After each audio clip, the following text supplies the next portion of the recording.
And tomorrow is the big vote in the United States Senate, the one we've all been waiting for. Is the president's jobs bill going to pass, or is it dead in the water? Republican Senator from Wyoming, John Barrasso, joins us. Good evening, sir. Great to be with you. Okay, the jobs bill, the president's jobs bill, pass or not tomorrow? I don't think it's going to pass tomorrow, but it is never going to get to the president's desk. It will not get through both houses of Congress. It will not get to him for signature. And, you know, I don't think he wants to get it to sign. I think he wants to use this as a campaign manifesto for the next year and a half, because he's only really interested in one job in this country, and that's his own. Well, how does it help him? Just the fact that, say, that the Senate votes it down, does that help him? Well, I think he wants to use it in a divisive way to try to divide our country. And I think that what he's been doing with his class warfare and vilifying people who have experienced the American dream, I think that that's a dangerous message to send to the American people. And on the flip side, though, I mean, I think if I hear people say that he wants to use it, but I know, for instance, you introduced a jobs bill. Did yours ever get voted on?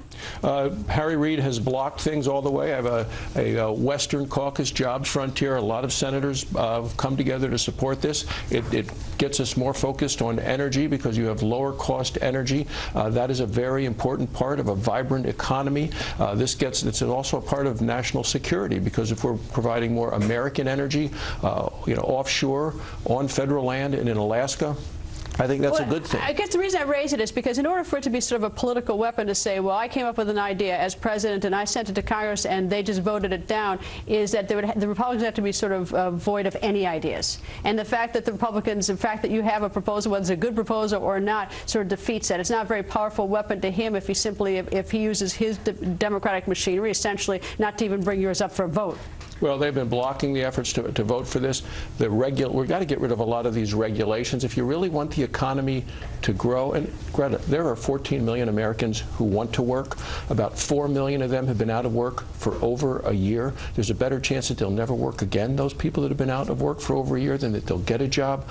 People are hurting around the country, and I think for the president to play politics with this is a mistake. This is a way to get people to work, and we have all these regulations. This president and this administration is on a regulatory rampage. These are expensive. And of course, you talk about the people who are out of work who want work. There are those who are underemployed, people who would like to work full-time or would like to return to jobs that was commensurate with their work experience. I mean, there are a lot of people who are underemployed, too, that aren't even factored into your number. Yes. I mean, it's even worse. It's bleaker than that. And it is. And you take a look, we know what doesn't work. And more borrowing and spending and over-regulating and threatening tax increases doesn't work. The first stimulus didn't work, and this won't either. Well, that's what I was going to ask you. Is this, I've heard the Republicans say that this is just stimulus 2. This is $447 billion, his job plan, and the first one was about $850 or some billion in February of '09 with stimulus 1.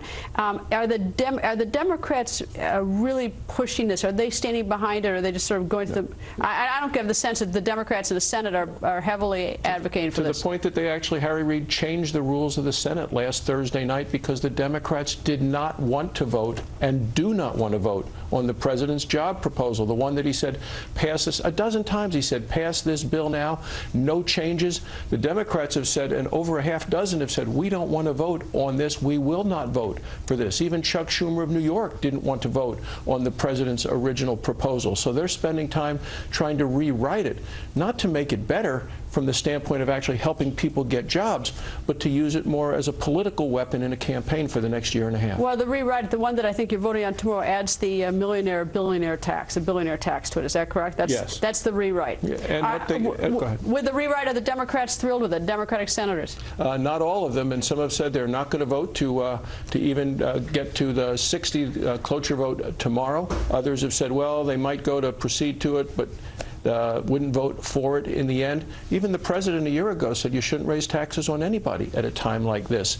And the Department of Treasury says about 4 out of 5 of the people that will be affected by this are actually the job creators of this country. So this is, if you raise their taxes, they're less likely to hire people. We need to get people back to work, Greta. All right, I take it no Republicans going to vote for it. What's your sort of guess how many Democrats are going to vote against it tomorrow? I know a couple I think they're going to vote against it. Joe Lieberman has already said he's not, he may vote to go to it, but won't vote for it. Ben Nelson has said he will vote against cloture tomorrow. So after the vote tomorrow, if the vote doesn't pass tomorrow, the Republicans come out and say, I told you so, and the Democrats come out and say, those bad Republicans, they don't want to create jobs. And I say we want to create jobs, and this Western Caucus approach is a good one. It's red, white, and blue jobs, American jobs.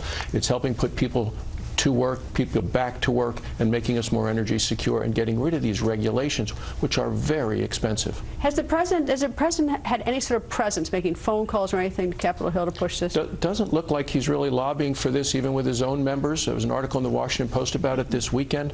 He doesn't seem to be making the calls or making the visits to the Hill, because I don't really believe he wants to get this thing passed.